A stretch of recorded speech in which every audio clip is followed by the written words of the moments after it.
కానీ చాలామంది ఏంటంటే ఈరోజు చదివేసి ఈ చాప్టర్ అయిపోయింది నెక్స్ట్ చాప్టర్కి వెళ్తారు. అలా చదవకూడదు. ఇది ఇంటిగ్రేటెడ్ మోడ్లో చదవాలి.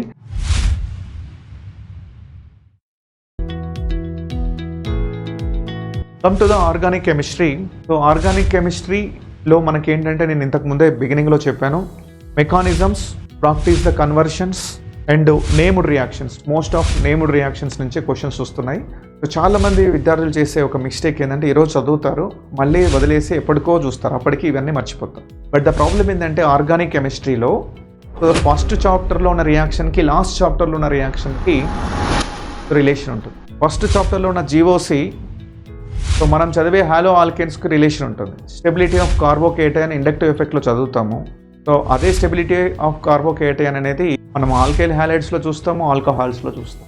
అంటే ప్రతి దానికి ఇంటర్ రిలేషన్ ఉంటుంది. కానీ చాలామంది ఏంటంటే ఈరోజు చదివేసి ఈ చాప్టర్ అయిపోయింది నెక్స్ట్ చాప్టర్కి వెళ్తారు. అలా చదవకూడదు. ఇది ఇంటిగ్రేటెడ్ మోడ్లో చదవాలి. సో ప్రతిరోజు స్టార్టింగ్ నుంచి రివైజ్ చేసుకుంటూ రావాలి. అండ్ కాన్సెప్ట్స్ మీద ఫుల్ క్లారిటీ ఉండాలి.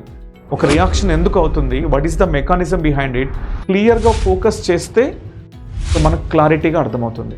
ఇంత ఈజీనా అనిపిస్తుంది.